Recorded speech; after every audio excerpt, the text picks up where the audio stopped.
Guys, welcome back to Before the First Cast with your host, Calvin Herndon. Guys, I want to apologize for not having a podcast last week. It was a very hectic week here in my household. As you guys may have seen, we gained another family member last week. So I asked Brian if we could just take last week off. But we're back this week, and yes, I don't have a guest this week because I really didn't haven't had much time to line up a guest, but we will have a guest next week. Yeah, just stay tuned for that from next week, guys. We let's get started with a little bit of news around the bass fishing world. We'll start here locally. The MLF Bass or Phoenix Bass Fishing League schedule has come out for both the Piedmont and the Shenandoah division. I will go over those right now. Some interesting places and some places that really we people are used to going that we aren't going back to for Major League. Um, let's just jump into it real fast. Let me pull up their schedule for these both divisions. Bear with me, it's kind of being finicky.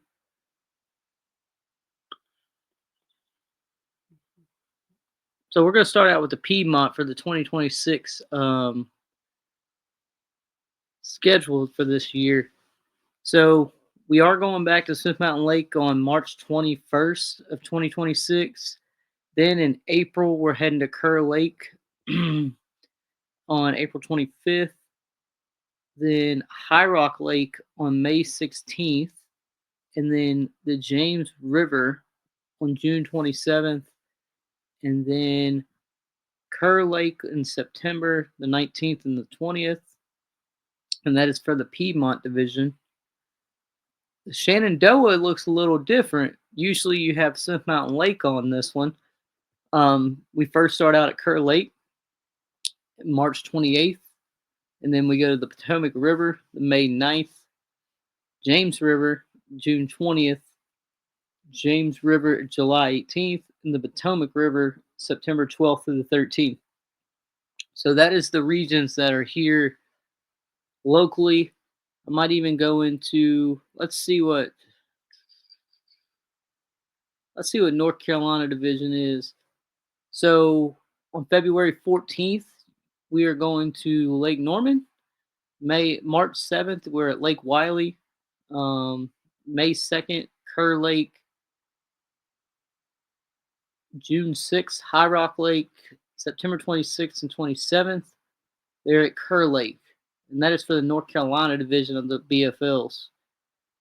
Let's see. Let's go to the volunteer. So, the volunteer for all my Tennessee and Southwestern Virginia people, South Holston Reservoir, February 14th, Lake Chickamauga, March 21st, Watts Bar, May 2nd, Cherokee Lake, June 20th, and Watts Bar again, September 19th to the 20th. The All Americans is Lake Murray, May 28th through the 30th of 2026. And then you have, hold on one second. What are the regionals? Let's find the regionals. Come on now. Well, if it'll load. But the regionals, I'll have to find that for you guys in a minute. My phone's starting to act up a little bit. It's weird. Um, but yeah, that just came out, I believe, either yesterday or today. Um, some other news here locally: the Basscast tournament series will be starting back up. I believe October 16th, if I'm correct. So if you guys want to come over and fish the Basscast series, it will be October. That's not correct. I I digress. Let me go look and make sure I have the correct dates for that so I don't butcher it.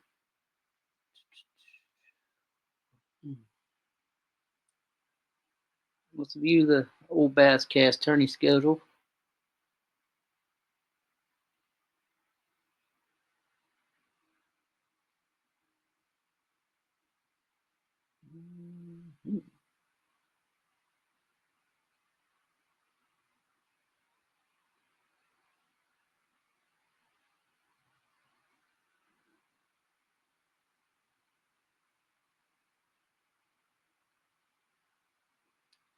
I'm so sorry. It's October 18th from 8 to 4 out of the state park.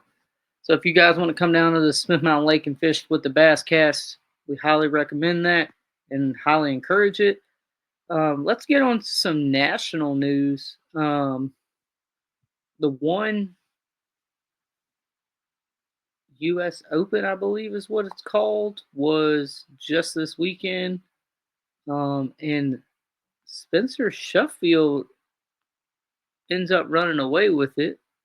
Um, it is the One Bass U.S. Open. Um, he ends up running away with it. So congratulations to Spencer on claiming that victory. Let's see. What was his winning weight, I wonder? So as the champion of the 2025 Ranger Boats One Bass US Open presented by Mercury, Sheffield earned the Ranger Boats Mercury Motor Prize boat provided by Bass Pro Shops valued at 85,000, cash prize of 65,000, bringing a total winning purse to $165,000. Wow. Um,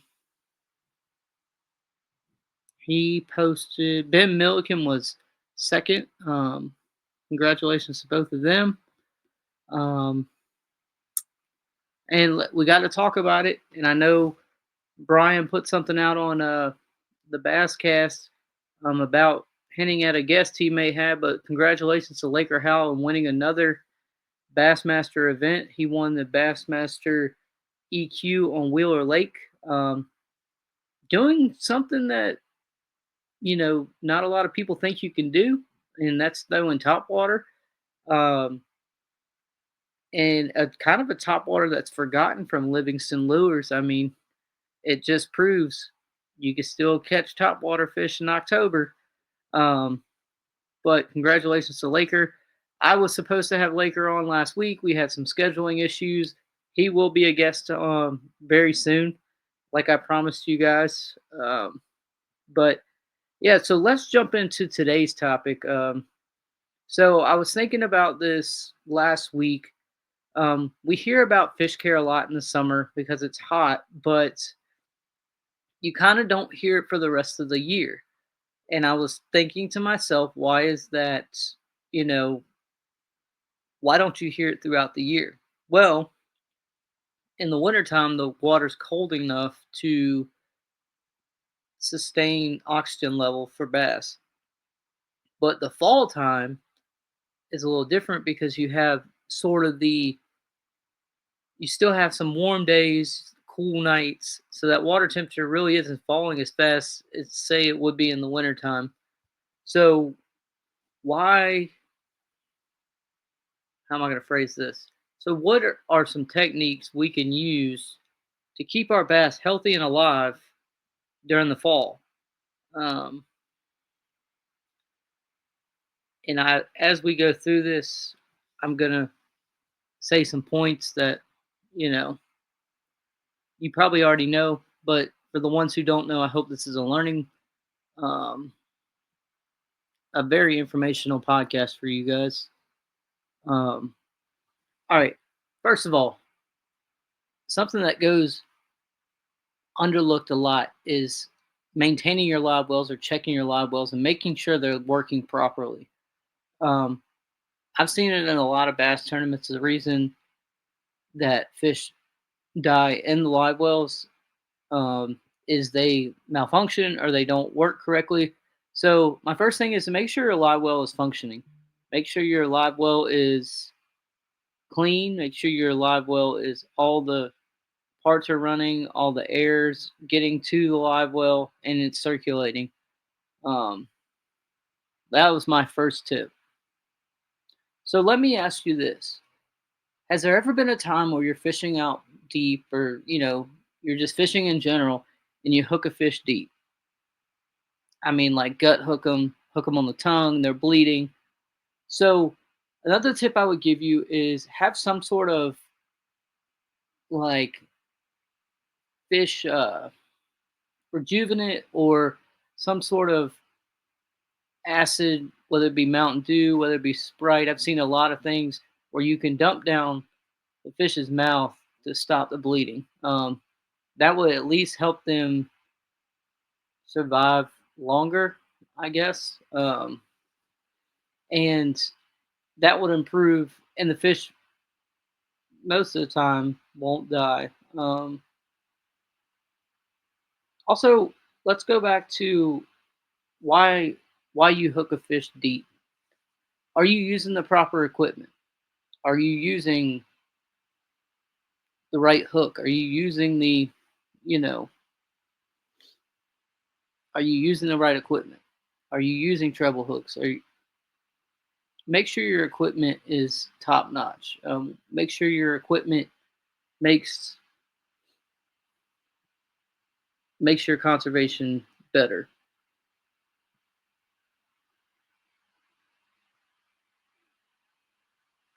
So, in the last part of this is really important, and I had to do some research on it, and just trying to figure out how to complete completely do this and do it safe for the fish. And that is fizzing of fish. So you hear this a lot, especially when you're fishing, when the anglers are fishing really deep and you're pulling fish out of deep water. They do this thing where they go belly up in your live well and they can't seem to get back down on the water level and they just kind of hang out on the surface. So what is that? So what happens is when you pull a fish out of deep water, their body builds up with air. So and since you use a tool that looks like a bike needle, is kind of what it is. And what you do is you find a point in between their gills and their fin, and you stick this needle, they say it is. And what you do is you're releasing the air out of the fish's guts and out of the fish's body. But it's really important that you also put the fish down in the water, so it can release the bubbles out. I've seen people also use fin clips to keep the fish um, upright in the live well um, after they fizz them. But that's mainly what happens. Most people don't realize that they're fishing too deep and they're pulling a fish out of deep water like that. So it's important to, if you see a fish floating on top of your live well, to have a fin, some sort of instrument to fizz the fish, because that in the long term it's going to help them, it's going to keep them alive, um, and your mortality rate is going to be super low. So those are some keys I would say. Also, when it comes to, if you're fishing a really hot fall day, please, please, please, because we know the water temperature may not be at the coolest time. If you need to, please put ice in your live well, whether that be milk jugs, whether that be you go to the gas station, you grab a bag of ice and just toss in your live well to keep that water cool. I know when I was fishing a lot, we would keep milk jugs frozen or some sort of jug frozen, so that way, as that day goes on and that water keeps recirculating, that jug will melt itself, which jugs of water that are frozen stay frozen for a pretty good long time. It doesn't hurt the fish. It doesn't harm the fish. Um, that may get in their way a little bit, but it doesn't really harm them, which is a great thing. But also, the water temperature has a big deal with keeping fish alive as well. If it's really warm water, they'll get super stressed out. Um, but yeah, so there's some tips I like to use in the fall. Guys, please tell me if these fish tips help you while you're out there fishing. And like I said, we will have a guest next week. I'm going to try to get some sort of fishing report for you guys, especially the guys that are fishing during the fall, especially in our region here in southwestern Virginia and central Virginia. Um, we're going to try to have somebody come on and give us a fishing report of what's going on in the lakes and what we should be using this time of year. So stick around for that for next week. Guys, always be safe on the water, wear your life jackets, and we will catch you guys next Friday. Have a great week.